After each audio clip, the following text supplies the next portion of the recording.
Hi everyone, it's QuickyBaby and welcome back to World of Tanks, and today I'm going to be playing the most sneaky vehicles in the game. Now, what is a sneaky tank in World of Tanks? Well, obviously it's something that's hard to be able to spot, which allows it to sneak around the battlefield. However, the way that camo works in World of Tanks is each vehicle has two different camo ratings. One for when it's stationary and one for when it's moving. And so what is the most sneaky tank? The tank that has to sit still to remain hidden, or the tank that can be hidden when it's moving?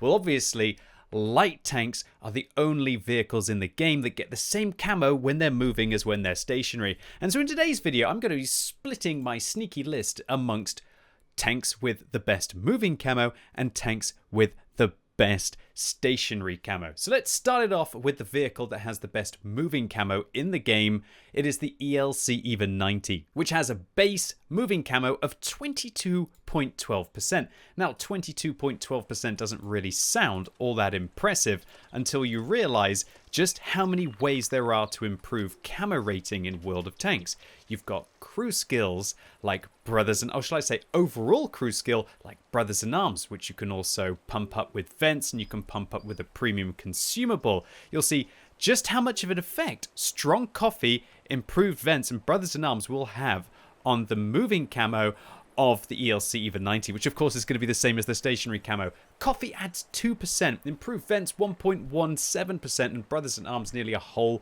% of extra camo. Next, there are equipment that you can use from Equipment 2.0, like the Bounty exhaust system. The Bounty version of it will actually improve moving camo of a light tank by an additional 9%. And then of course you've got skills like concealment, which you need to have on all of your crew members on your vehicle to really get the most out of it, as it's averaged amongst all of your crew members. And on an ELC Even 90 at max concealment, that is 17.8% camo when it's moving. And then we can add a directive, which is going to cost you 18,000 credits a game, even if you purchase it in bulk, to add on another 1.78%, giving the total possible camo of the ELC Even 90 57.8, which you could probably get up just a little bit more if you were to use either bounty vents or bond vents on the ELC Even 90. So without further ado, let's see what this very sneaky French light tank is capable of when it has practically 60% concealment when it's moving. Now, what does 60% concealment when you're moving actually mean? Well, it pretty much reduces the enemy's view range, which is why it's very important to actually get your view range higher than the maximum spotting distance cap of 445. It's definitely one of my most frequently asked questions for the new to even, should we say, ignorant experienced players in World of Tanks, that they'll say, oh, there's no point of getting more than 445 meters view range, when of course there is, because vehicles like this exist in the game. And a vehicle like this, you're not going to see it until about 250 meters, even if you have 500 meters view range, which for me just blows my mind. And why this vehicle, unironically, I hate it. I hate its existence inside World of Tanks, because it can fit inside bushes, because it's so small, that might as well be shrubs or plants. You can't even really call it a bush at that point. It could just be some slightly overgrown grass. And so it's really hard to be able to figure out where the ELC Even 90s will be, but also, more importantly, they can get there without getting spotted in the first place. And so ELC Even 90s, for me, are possibly one of my most hated tank of any of the high tier vehicles. They're not outrageously overpowered across a wide variety of maps, but there will be some situations where the tank just ends up completely holding back what would usually be a possible advance. And when there's just one tank that can do that, it's obviously not, in my opinion, very good for the game. And also, you know, you got a gun as well. You got a little cheeky autoloader that you can fire out on the Borask who decides to sit out in the open. Very surprised that Borask didn't get clubbed. Now, obviously, it doesn't really matter how much camo rating you have on a vehicle if you are getting spotted in a situation like this. Both me and the ELC Even 90 on the enemy team are basically screwing each other over right now, because we are spotting one another with the proxy distance. But luckily I can manage to just hide up here, and even if my opponents go over there, I could probably hide myself behind this rock. Yeah, I should be able to do that fairly easily. So it looks like that ELC Even 90 is kind of maybe getting a little bit irritated by my positioning. I'm hoping that maybe my Progetto can be able to shoot him. But it looks like all I've really been doing is just spotting the enemy team, making their way up into position, but I haven't actually been doing any spotting myself. Oh my word, is this Borask going to come after me? Maybe he is. I'm very worried about that. So I'm actually going to try and get away from him because I really just don't want to get inted by a Borask in this situation. Luckily, the Borask is taking a hit. I managed to hit him on the move. Maybe I can even finish him off with my third shot if I wait it. And do you see how I wasn't even spotted there by the Borask as he was coming down the slope? And it wasn't until I fired, which lowers your camo rating by about 80% when you fire, that the Borask spotted me. That is just absolutely outrageous that I'm driving away from him in that position and we got the entirety of a Borask killed. Maybe he hates ELC Even 90s as much as I do. In those kind of situations, it's always preposterous as to what they're able to achieve. So I can just drive through the middle of the map. I don't really have to worry too much about getting spotted. You kind of know when you're about to get spotted in a vehicle like this. So it allows you to just sit in locations that I really don't think that the game intends. Now, the ELC Even 90, when it was first released, wasn't nearly as powerful as this, because it's all of these directives, it's all of this enhanced equipment, it's things like bounty exhaust that when you put on this vehicle, you can turn 45%, which is okay, and it scales up. What Wargaming seems to be quite ignorant about is scaling on certain outlying tanks in World of Tanks, such as this one. Even if you were to put all of this equipment on a vehicle that didn't have quite as high base camo, it wouldn't really be able to achieve all of that much. It could probably get up to about 40%, which is still perfectly workable within the game. It's when 40% becomes 58%, and then that is where this gets incredibly scary. Alright, so the Borask has fired twice. I can be able to finish them off now. Let's see if they drive out in front of me. They are. There we go. Get him. Alright. Well, that is two Borasks that I'm not saying that I've completely dealt with myself, but they've died either trying to chase me or they've died with me being in the right place at the right time. It is quite weird whenever I play a vehicle like this. They just seem to be possible of so many things that other vehicles aren't. And I'm very irritated by them because you can have somebody who just, with all due respect, isn't the best player, just sets the vehicle upright and then puts himself in a position there's practically no way to be able to counter it without just praying that your team wins the other flank. Alright, S1 misses me there, my small stature. Guess I'm going to go after this vehicle. That's a very sneaky Swede. I guess I should drive at him and then I should turn and then he probably won't be able to react. I unfortunately missed with my auto aim, but well, we get him anyway. I guess we'll repair now, maybe load some gold rounds even in case I have to deal with the Kraslavsky and then make my way over towards the other flank. So the ELC Even 90, is it the biggest problem facing World of Tanks right now? No. Is it an example of what the game could become if Crew 2.0 was to go into the game and then you allow it and then the game allows you to kind of, shall we say, pump up the statistics of some outrageous vehicles? Certainly yes. It was one of my biggest critiques of the Crew 2.0 system that I highlighted in the video. I guess they can see me? Oh well, I'll get another kill. Looks like I actually was spotted the entire time. I'm quite surprised by that, to be honest with you. Unless I've now re-stealthed in this kind of a situation. I can pen the Kraslavsky a few times with these gold rounds. It's really interesting for me for this vehicle. Okay, as well, let me draw the comparison between the other French wheeled vehicles. French wheeled vehicles are fast with good camo. Wargaming wanted to make them active scouts so they could be able to get close to their opponents to have to scout. This vehicle has better camo rating than the wheeled vehicles, but unlike them, it doesn't have bad base view range, which actually allows it to be able to spot its opponents at decent distances. And that is what's scary about this vehicle. Does it need to get close to its opponents to be able to see them? No. Do they have to get close to the ELC Even 90 to be able to spot it? Certainly yes. And that is why this is probably one of, if not my most hated vehicle at the moment in the game at high tier. And a vehicle like this, if they were to add any more features which allow you to pump up your camo rating even further, could become kind of just an uncounterable vehicle in certain situations. But still, just not holistic enough in its nature to be able to become outrageously overpowered and game-breaking, apart from on maps like Prokhorovka. So we finished second on experience there, mid-table on damage. I was just a thorn in the enemy team. And that was really not a very nice situation for the ELC Even 90. It wasn't that kind of game where we get to sit back and be the Uber Scout. Still annoying enough for the Borask to be able to take a dive at us there and to be able to catch the other Borask as well. Gosh, I hate this vehicle, if I haven't said that already. Set your vehicle up like this and you'll still have enough view range to be able to spot at any kind of distance, and you'll have so much camo that if you get spotted, you've already spotted the enemy tank, or you're playing very, very poorly. Alright, so we played the tank with the best camo rating on the move. Why don't we play one of the tanks with the best stationary camo? And that is, ladies and gentlemen, boys and girls, the UDES 03. This is the Tier 8 Swedish tank destroyer, and it has an obnoxious amount of camo when it's stationary. And luckily, because it has a hydropneumatic suspension, that actually means that the vehicle can turn, I believe, without breaking its binoculars or its camo net.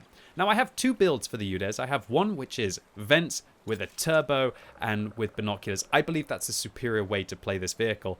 However, just for you, YouTube, why don't we try and turn this tank into like an unfindable sneaky UDES or a death trap of the battlefield. Let's get a camo net on this vehicle, and let's also throw in a directive as well that pumps up our camo with natural cover.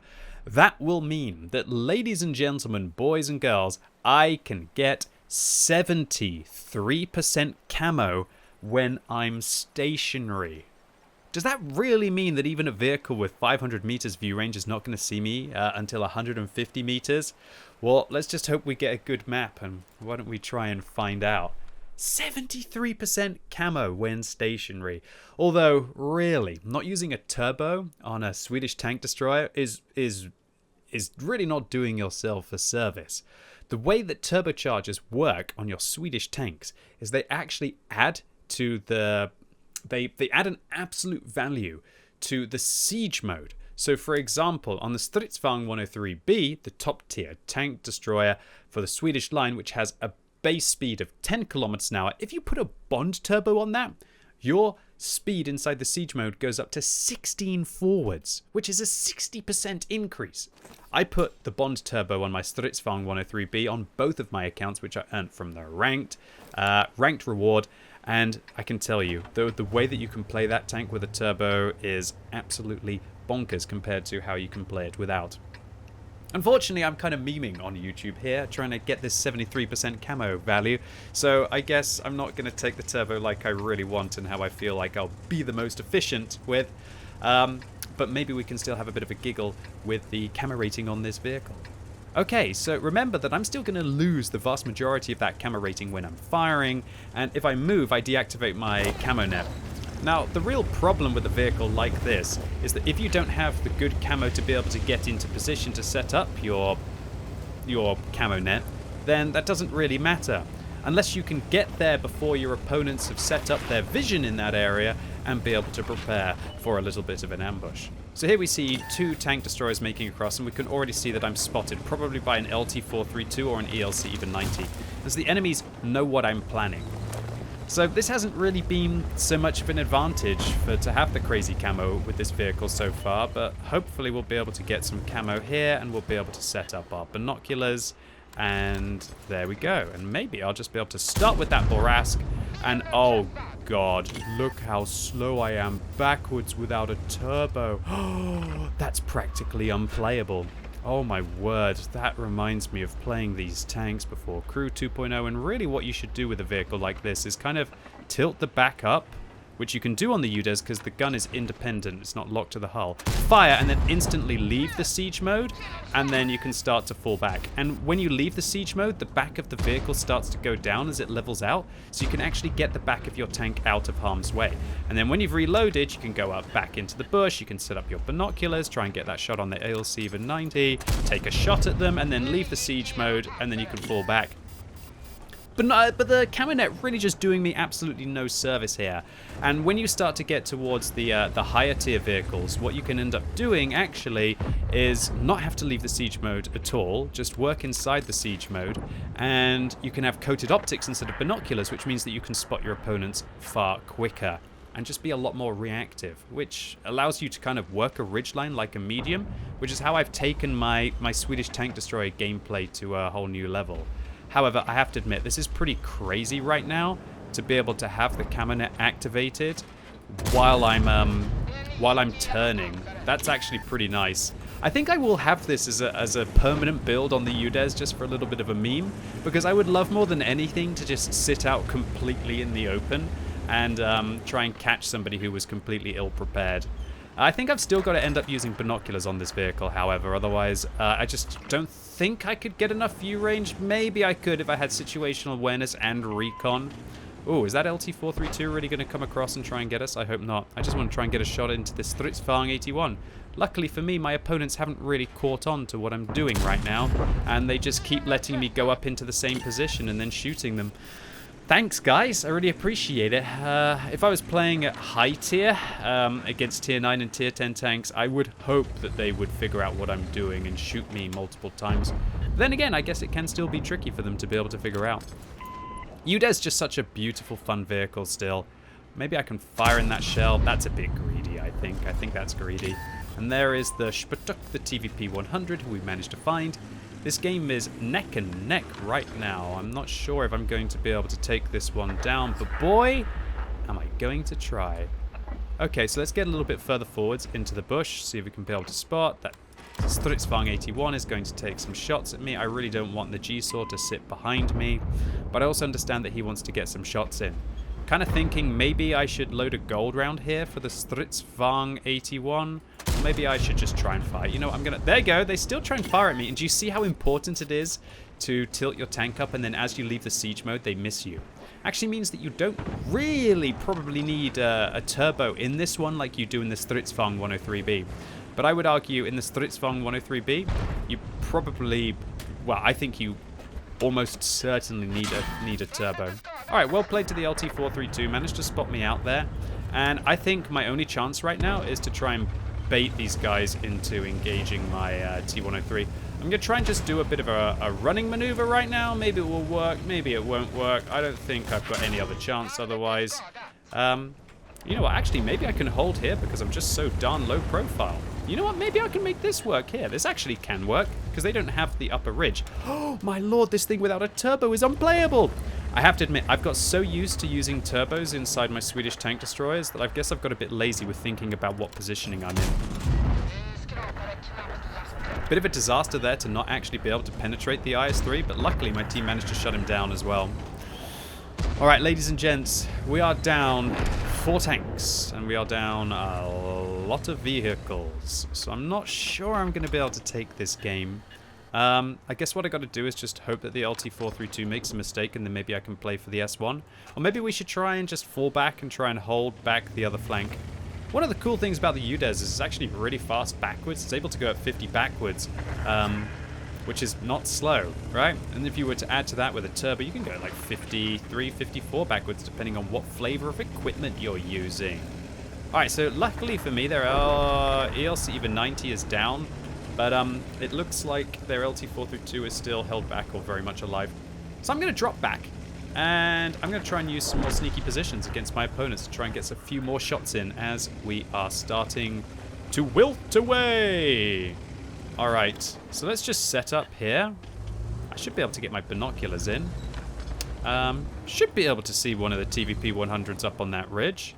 This is just one of those games where it's unfortunate now that we're going to have to go down, but hopefully we can go down gracefully. Come on, somebody hit that Borask so I can finish him off, please. Well, I guess I didn't need to fire. Luckily, I didn't get spotted. Well, that's pretty cool. I've got 70% camo, so I almost want to just sit here and see if they'll actually find me. And in this kind of a situation, it's pretty cool because I can just secure kills and then I can get out. And I honestly don't think that I would have been spotted there if I hadn't fired. That's how I feel, but the LT's got my engine now. There'll be a Progetto above me. What's up, Mr. Borask? Can you help? Can you go kill him? Maybe if you can kill him, we can actually win in some weird world. If I can kill this LT-432, I think we might actually be able to do this. Oh no, I'm so gonna die unless I get this LT-432. Come on, turn.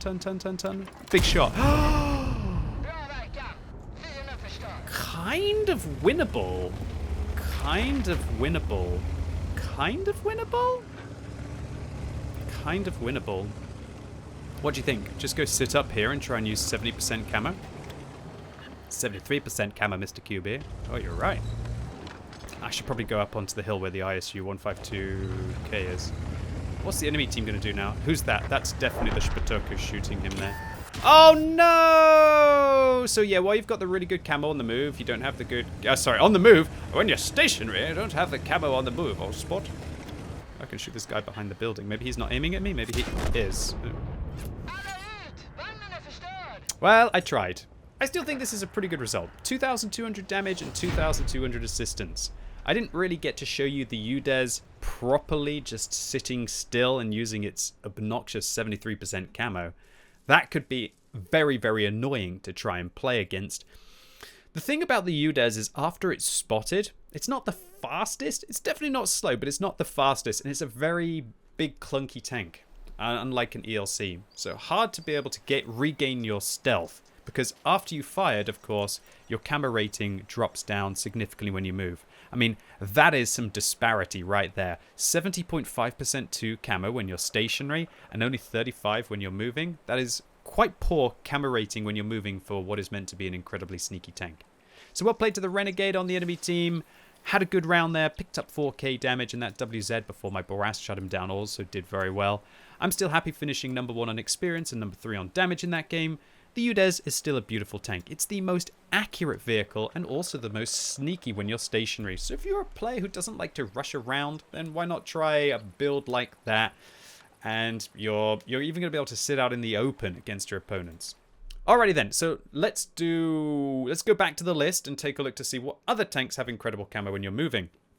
Well, how about EBR 90? Or should we play the EBR 105? Now, while the EBR 90 has slightly more camo, I think it'd be more fun to play the EBR 105.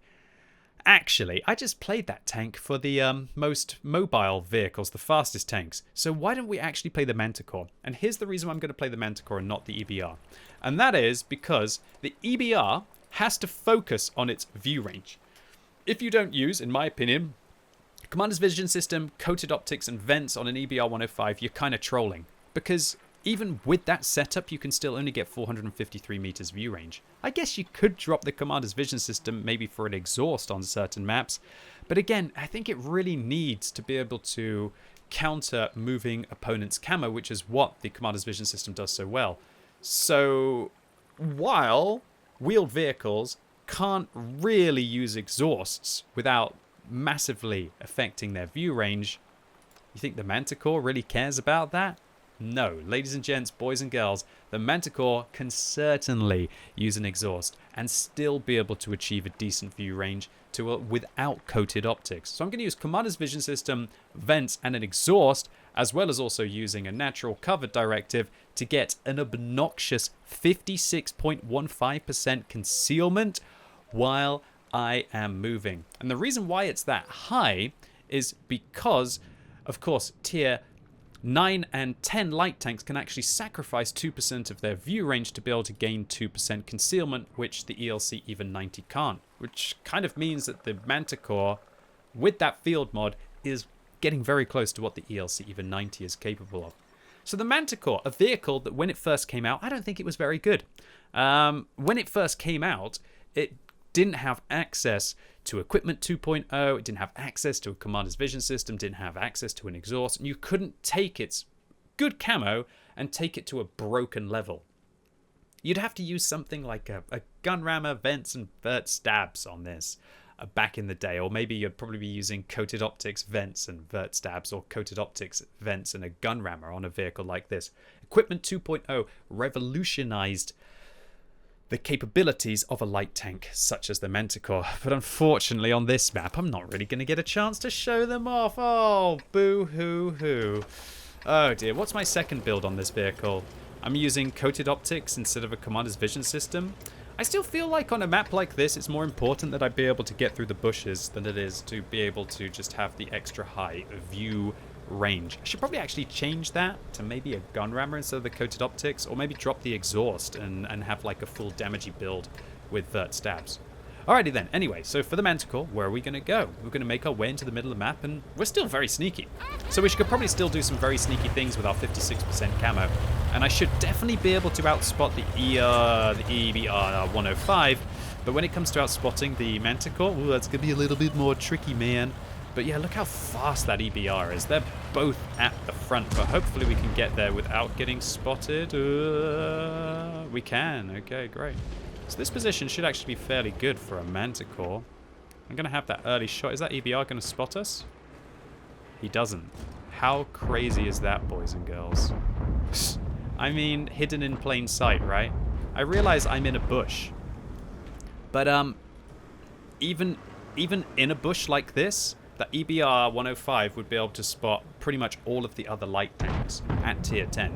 And that's what makes the Manticore absolutely nutty, boys and girls. It's absolutely nutty within that regard. That it can hide in bushes against everything that isn't pretty much even proxy spotting it. And this is what I'm talking about with the ELC Even 90 as well. If I can do this against tier 10 tanks, who are probably using commander's vision systems, coated optics and vents on the EBR 105, imagine what the ELC Even 90 can do when it can meet tier 6 and tier 7 tanks. They don't even have access to commander's vision systems to be able to try and dig the ELC Even 90 out of the bushes. And that is what's just absolutely outrageous about tanks like the Manticore, even arguably like the T100LT. What are you doing? Watch out. Retreat. Who can... Yeah, I'm right here, dude. Can you just not, like, go and sit next to me? Thank you in the bush. I'd really appreciate it. That's what's outrageous about vehicles like this, is that they're just capable of doing crazy things that other tanks can only dream of. So I don't want to get spotted right now. I'm definitely not going to fire, not with that E100 right there. I just feel like spotting this 430U will be enough, and maybe even spotting that E100 will be enough. I'm hoping that he's going to fall back around the corner, but he doesn't seem to be. I really want to shoot the 430U because we're down by 6,000 hit points. I just don't think that this is going to be a game-winning play by just chilling here. Would really hope that the STRV would shoot this E100. He could so easily be able to do that, but he doesn't seem to really want to. Alright, so I guess I've got to try and push through that flank. I've only done 200 spotting in this game so far. I might even just fire there and try and move. Really wish the STRV, instead of falling back there, had gone and sat in that position, and he could have basically just farmed up behind the bushes. Alright, so in this kind of a situation, I guess I've got to just try and be a little bit more cheeky now. Maybe try and get forwards, try and get those shots in, stay out the proxy spotting with the Leopard. Maybe still I can get without the 50 meters away from this Leopard and hopefully get a shot in and then fall back. I have to lose some health for it, but I feel like right now it's very important that we try and get that shot in. And luckily my my small stature, I should say, allows me to evade getting shut down there. Oh, hopefully I can get this Leopard. Oh no, I'm spotted the whole time. Oh, nice shot though. That was lucky. I shouldn't have been able to hit that. So it looks like the EBR was just chilling in the fringes. I need to get rid of that EBR. Hopefully I can be able to outspot him. I mean, I should be able to outspot an EBR, right? Obviously not if I don't have any bushes, but he's kind of just chilling. Maybe he's just chilling in the open. I think he wants to be a little bit cheeky. How much health is their Manticore on? Oh, he's very healthy. This game really didn't do it for me in my Manticore, boys and girls. I'm not going to lie. And their EBR is right there, but at least I got rid of him. Well, this is a really bad game all in all when we think about like damage and spotting for the Manticore, but I don't really feel like I could be blamed that much. I got some vision out, and it just feels like a lot of my tank destroyers didn't want to do anything with it. I tried. Looks like the enemy team won the town and outplayed us in that scenario. I might be able to pen that shot. Very cool. Do I get spotted? No, I don't. Beautiful. And this is where the Manticore as well is just like one of the most annoying tanks, and why Crew 2.0 allowed it to change from being arguably just an okay light tank right up into a light tank that had the base camo to be able to do wild stuff, boys and girls. Where's this T123 gonna face? Does he spot me? Nope, he doesn't spot me. Alright, should we get another one in? Hopefully. Don't know why he doesn't turn for me, honestly. I would. Oh, no, why did you actually have to listen to me, buddy? Should have just let me, like, I don't don't know, get an extra shot or two in. Feels bad, man. Pretty sure I can't pen that guy. I can now, actually, if he does that.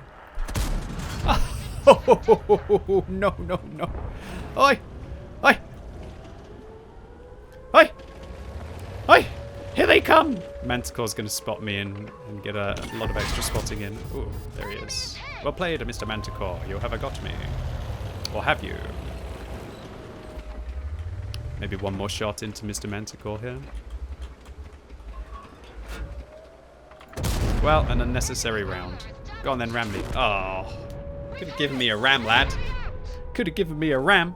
So, not a great game for me, but I'm actually going to end up with 2,600 damage. I have to admit, most of that was done in the latter part of the game, where it was irrelevant. But that's one of the reasons why the Manticore is ending up with some of the hardest 3-mark statistics in the game. Because it's just able to do its damage cleanly, and you've got pretty much no hope of being able to stop it from creating that vision advantage. And so if I can finish like 3rd on damage, a #1 experience in this game, when none of my team actually wanted to shoot for all of the tanks that I spotted, imagine when you end up in a game when they do. And that's why, you know, I featured the Manticore on this channel a few times recently, because it is capable of doing these outrageous things. And I should probably revisit the Manticore with a tank review, because while I still stand by calling this thing okay but not great when it first came out, with the addition of Equipment 2.0 and the way that self-propelled guns have been nerfed, so that now quite often you're depending on your tank destroyers to do a lot of the damage for you, the Manticore's ability to be able to sneak in positions that other light tanks can't allow it to be an efficient scout in a meta where light tanks are struggling. Previously it was enough just to spot something out in the open because your artillery would just dump on it. Now you want to be able to sneak in positions where maybe the TDs aren't expecting it. Alright, so we've played one of the best vehicles with the moving camo, then the second best tank with the moving camo. Why don't we try and play something with another one of the most outrageous abilities in the game? Ladies and gents, boys and girls, I give to you the E25. Now, I've said this a few times on the channel. It's really all that you can talk, well, all I can think about when I talk about the E25. And that is that this vehicle has the most broken camo when firing in World of Tanks. When we take a look at tank destroyers and how much camo they lose when they fire, take a look at the Jagdpanther, for example. Its camo rating goes from 28.1 down to 5.87 when it's firing. That means that it's pretty much losing about 80% of its camo when it fires. Let's take a look at the E25, however. I can get 71% camo when I'm stationary on this vehicle, and now with the ejector tuning modification, which I don't take on any vehicles apart from the E25, you can have 26.52% concealment when you're firing. That is absolutely broken. We're talking about the E25 having the same concealment when firing as pretty much a maxed out camo on a half decent medium. I'm not talking about like K91 levels, but I'm talking about, you know, your CS63 or your M48 levels. It's a light tank with a bad crew camo rating while it's firing, or it's kind of a maxed out medium with a very good crew. And that just allows this thing to do utterly obnoxious things. And it's situated at a tier with preferential matchmaking, so this is about as bad as it can get against tier 8s because it can't meet tier 9s, which ends up allowing it to play against tanks that don't have the best view range to begin with.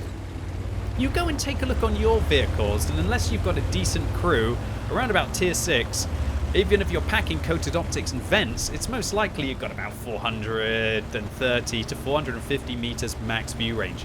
Well, if this vehicle can spot you at a decent distance, because I'm running coated optics on this vehicle and I've got a decent crew to be able to do so, if you've only got like 450 meters view range, you ain't seeing this thing even when it's firing at you until about 350 meters, which allows the E25 to be able to do things that just tanks aren't meant to do in World of Tanks.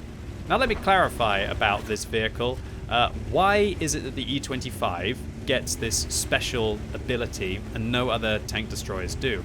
Well, that's actually a bit of a lie, because, or it's a mistruth, because other vehicles do, but they're only premium tanks now. Watch this. I think this will work. I think this will work. Here we go.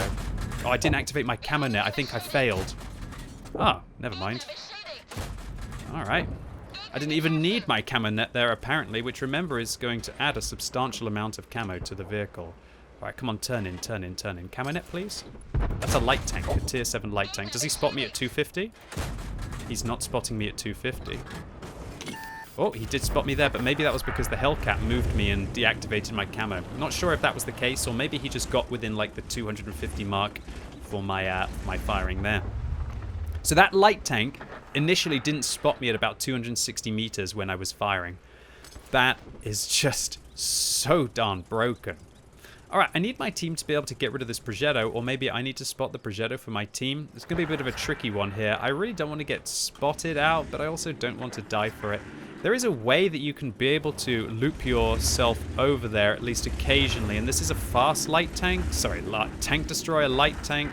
Everything. It's like everything all blended into one. So maybe I can make this work. It's quite a hard one to do, though. Oh, lovely. I made it up. That's actually a tricky thing to do, because now I can go and spot the Progetto while still being in cover, hopefully. Where is he? Seriously?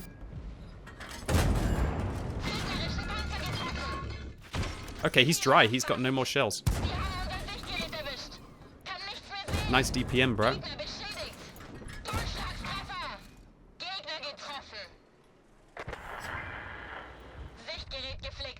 Am I about to get artied?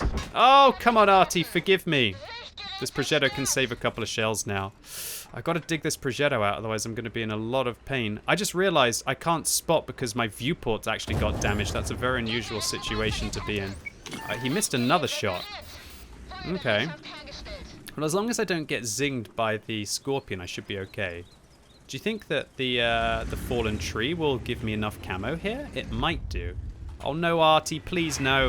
Oh, come on, Artie, let me do my thing. It's a higher tier medium. I need to wait for my crew to be unstunned, so I've got the extra camo. Okay.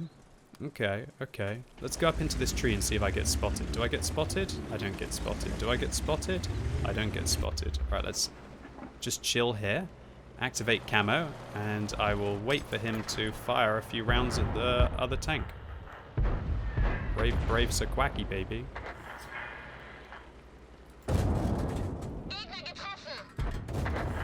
Can't see me. Oh, he couldn't see me! Oh my lord, the mechanics of this camo net and the 25% camo. That is crazy. So here's the thing, if I can make it into that bush and remain unspotted, the way that it stacks up in a bush is I'll probably end up with about 40% camo or something. Of course, when you fire, it negates the value of the bush, but it's not negating, it's not negating the value of my tank. Alright, let's see if we can go after this Yak Panther. Alright, hello. Hello, Yak Panther, what's up? Good to see you. E25 is here. You spin me right round. Oh, I'm sorry, Yak Panther. This isn't right. This isn't right. This isn't right. God, E25 isn't right. Oh, it totally isn't right. Oh my lord. And that is the E25.